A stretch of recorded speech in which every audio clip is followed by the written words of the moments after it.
Welcome to Bayou Time. I'm Jacob DeGate. It's now my pleasure to introduce United States Senator John Kennedy. Thank you very much for joining us, Senator. Thank you for having me, Jacob. All righty. Up front today, I guess the biggest topic is the one big, beautiful bill that's been passed by the House of Representatives. Can you tell us, a little bit about what you expect, any challenges it may have in the Senate? At the moment, Jacob, I expect the unexpected. The House has done its work, and I congratulate them. I congratulate Steve Scalise, the majority leader, and of course, my friend Mike Johnson, the Speaker. There will be changes made to the bill in the Senate. I don't know what changes those will be yet. The main purpose of the bill is to extend the tax cuts that we created in 2017 during President Trump's first term. We cut taxes substantially, which greatly goosed the economy until, of course, the pandemic hit. Those tax cuts expire at the end of 2025. So in about 6 months or so. And if we don't extend the tax cuts, that in effect means that people's taxes are going to go up to the tune of about $4.3 trillion. And it will tank this economy, I can tell you. When you tax something, you get less of it. And the tax increase would not be just on the wealthy, it would be on all of us. So that's goal number one in the bill. Goal number two is to provide some extra money for President Trump for border security and to stop illegal immigration. Goal number three in the bill is to provide some extra money for national defense. And goal number four, these are not in any particular order, goal number four is to reduce spending. Get rid of what I call the spending porn, the waste and the abuse in the federal budget. Okay. Now, I see one of the areas that I see some comments of people may be concerned about is potential cuts to Medicaid. Can you talk a little bit about how the bill addresses that? Well, the bill does not cut Medicaid. What it does do, it says, if you're on Medicaid and you're in our country illegally, if you're an illegal immigrant, then you're going to lose your Medicaid. It also says that if you're on Medicaid and you make too much money to qualify for Medicaid, which means you're not supposed to be on it in the first place, you're going to lose your Medicaid.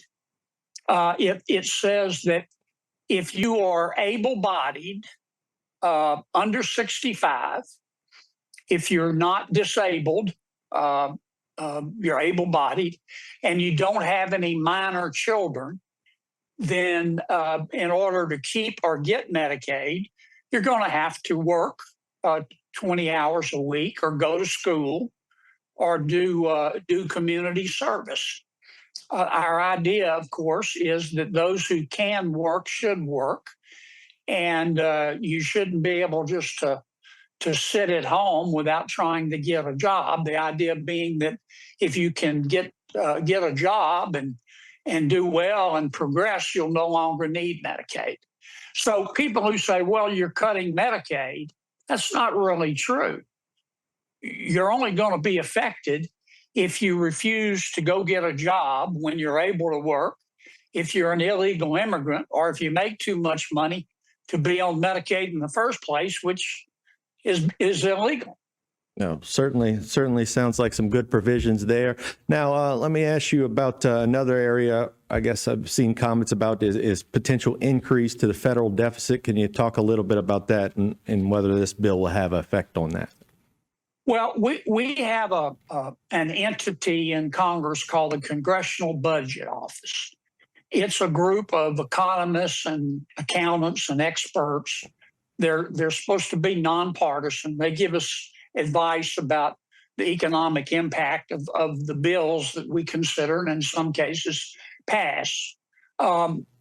According to the CBO, over a 10-year period, this bill, if it passed, just like we received it from the House, will add to the deficit.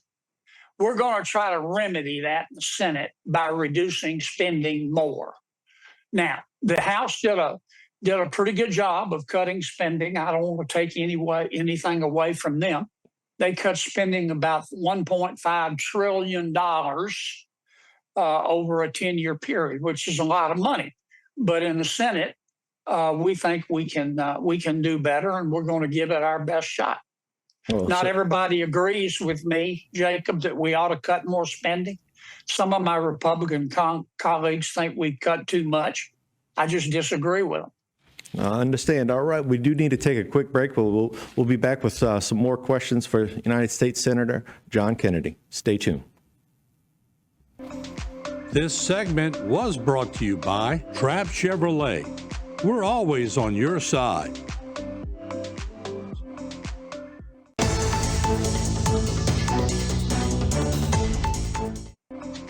This segment is brought to you by Buick. Exceptional by design.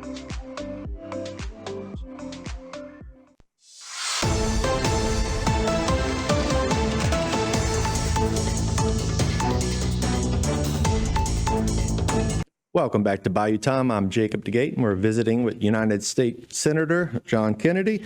Senator, again, thank you for joining us. Let me ask you, switch to, another area where the government is looking to improve is FEMA. I know the president has said that he wants to take a look at potentially even either outlawing or reorganizing or doing away with it. Can you talk about the steps that are taking place there?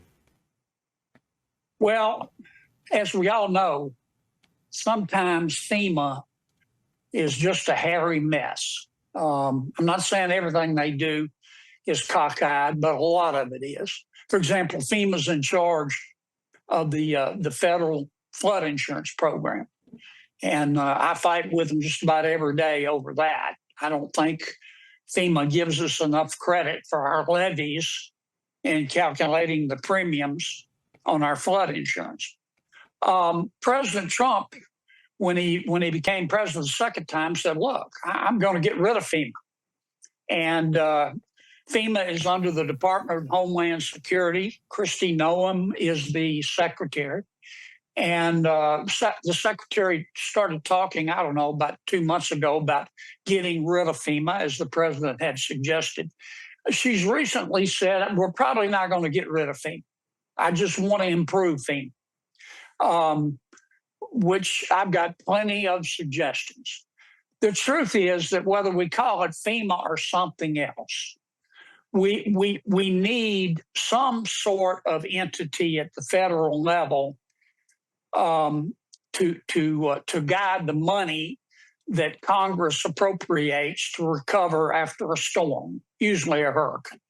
That there has to be somebody at the federal level to coordinate the money and get it to the right state and in the right amount for the right purpose. Having said that, I think FEMA's got way too many rules and regulations and protocol and nonsense and foolishness. And I think where the secretary and the president want to go, and I agree with them, is to give the state and local government a lot more authority on how to spend the money without being handcuffed by FEMA or some other federal bureaucrat. But it's a work in progress. It won't be done in the next month or so. We're ready for hurricane season. FEMA still exists. I talked to the secretary the other day of Homeland Security, Secretary Noem, as I said, and FEMA's ready for hurricane season, so we'll be okay. But I hope within a year we're going to have a new and improved FEMA.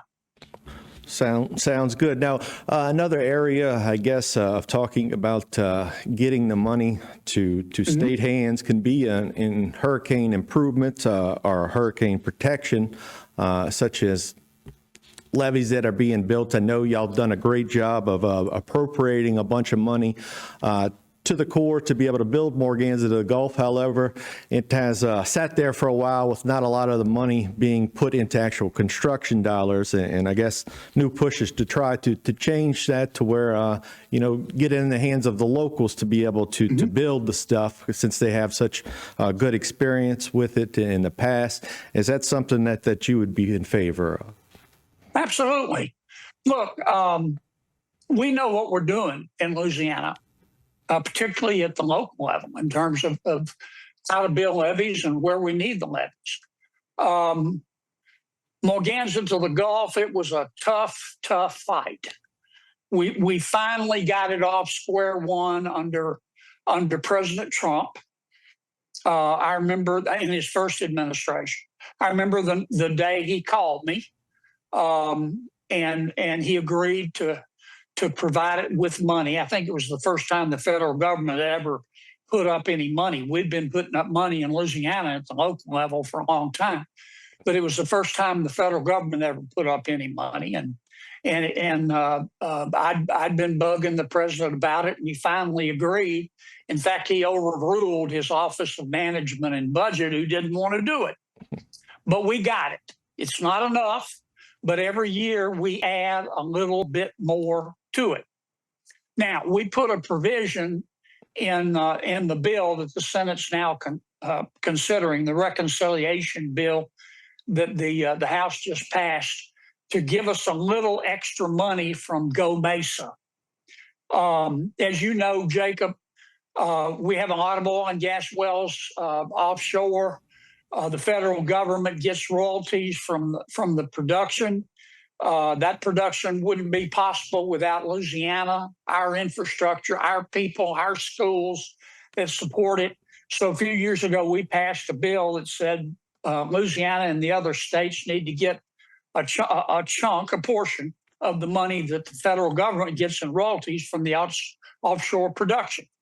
Well, we just got that amount increased, the amount that Louisiana and the other states will receive, from about $475 million to about $587 million, I think. It's about $110 million increase, and we'll have to share it with other Gulf states. But I'm hoping we can keep it in the bill in the Senate. I'm on it like a cat on a fat rat, man. I'm going to be watching this. There you go. I'm going to be watching this provision and making sure that nobody tries to take it out. All righty. Well, thank you very much, Senator, for giving us an update, and thank you for all you do in Washington. Thank you, Jacob. Thanks to all my friends in Bayou Time Country. All righty. Stay tuned for more right here on HTV.